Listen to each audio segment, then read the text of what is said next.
आज के इस टॉपिक में हम बात करेंगे हाउस अरेस्ट या फिर नज़रबंदी के बारे में। हाउस अरेस्ट या नज़रबंदी किसे कहा जाता है और इससे जुड़े नियम क्या होते हैं।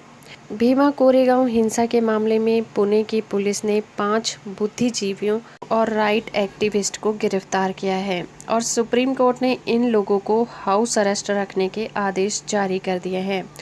अब ये सवाल उठता है कि आखिर ये हाउस अरेस्ट या नज़रबंदी क्या होती है।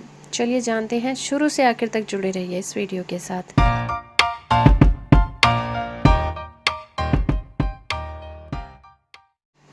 किसी आरोपी को गिरफ्तार करने के लिए कोर्ट अरेस्ट वारंट यानी कि गिरफ्तार करने के आदेश जारी करती है।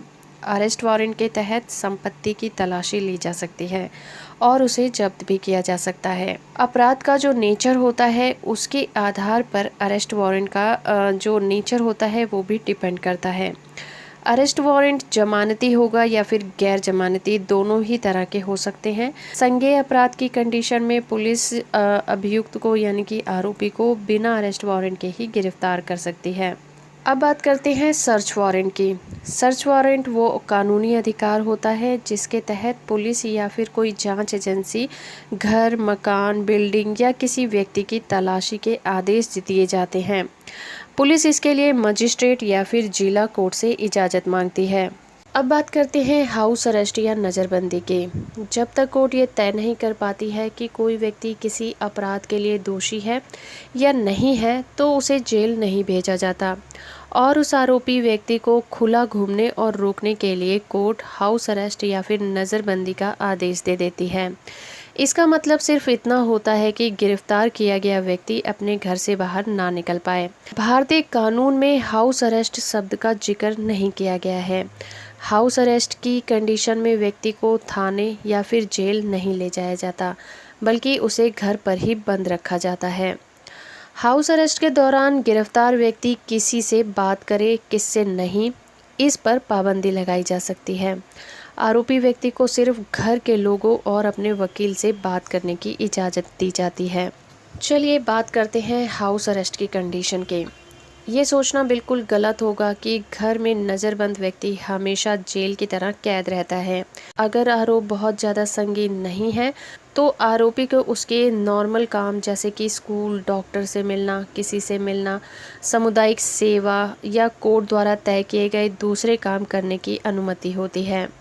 इस दौरान सुरक्षाकर्मी आरोपी के साथ रहते हैं और एक इलेक्ट्रॉनिक ट्रैकिंग डिवाइस भी पहनना होता है।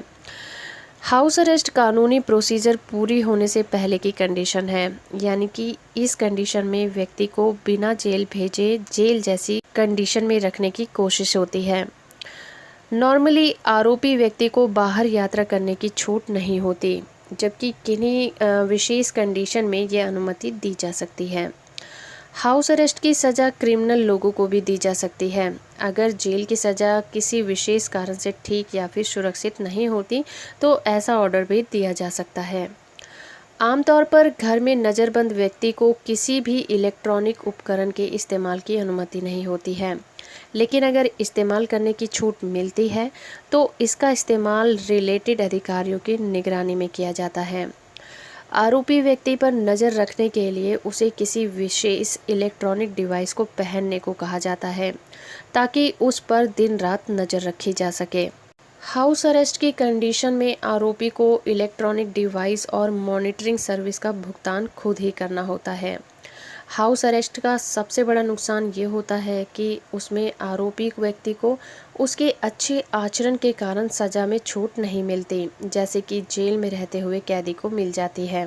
चलिए जानते हैं कि हाउस अरेस्ट की कंडीशन में आरोपी व्यक्ति को क्या अधिकार होते हैं। चाहे आप वयस्क नागरिक हों या फिर गैर नागरिक हों, अगर आपको गिरफ्तार किया गया है तो आपके पास कुछ अधिकार होते हैं जिन्हें आपको बताना कानूनी अधिकारी की जिम्मेदारी होती है और ये आपका अधिकार होता है। हाउस अरेस्ट की कंडीशन में अगर किसी व्यक्ति को कोई इन्वेस्टिगेशन करनी होती है तो उसका वकील उसके साथ बैठ सकता है।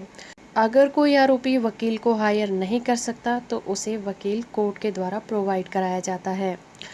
हाउस अरेस्ट की कंडीशन में आरोपी के पास ये अधिकार होता है कि वो अपना नाम, पता और पहचान चिन्ह के अलावा कुछ भी बताने से इनकार कर सकता है। आरोपी से पूछताछ के दौरान जो कुछ भी बोलता है, इसका इस्तेमाल आरोपी के खिलाफ कोर्ट में सबूत के तौर पर किया जा सकता है। ये तीनों अधिकार आरोपी को संविधान में दिए गए हैं। अगर कानूनी अधिकारी इन अधिकारों के बारे में व्यक्ति को नहीं बताता है, तो उसके द्वारा हाउस अरेस्ट के दौरान दिया गया स्टेटमेंट उसके खिलाफ कोर्ट में सबूत के तौर पर इस्तेमाल नहीं किया जा सकता। हाउस अरेस्ट के बारे में कहा जा सकता है कि जेल की तुलना में ये थोड़ी सी राहत भरी सज़ा होती है। इसके साथ ही ये कम खर्चीली और दंडात्मक कार्यवाही है, जो कि अपराध पर नियंत्रण करने के लिए बनाई गई है। तो फ्रेंड्स, ये था आज का हमारा वीडियो हाउस अरेस्ट के ऊपर। उम्मीद करती हूँ आपको ये वीडियो पसंद आया होगा। अगर आपको ये वीडियो अच्छा लगा है तो आप इसे लाइक करिए, शेयर करिए, और अगर अभी तक आपने मेरे चैनल को सब्सक्राइब नहीं किया है तो सब्सक्राइब कर लीजिए और साथ में दिए गए बेल आइकन को भी ज़रूर प्रेस करिए, क्योंकि जब भी मैं कोई वीडियो अपलोड करूँगी आपको उसके नोटिफिकेशन मिल जाएंगे। तो फ्रेंड्स, आज के लिए इतना ही। मिलते हैं अपनी नेक्स्ट वीडियो में। तब तक के लिए थैंक यू वेरी मच।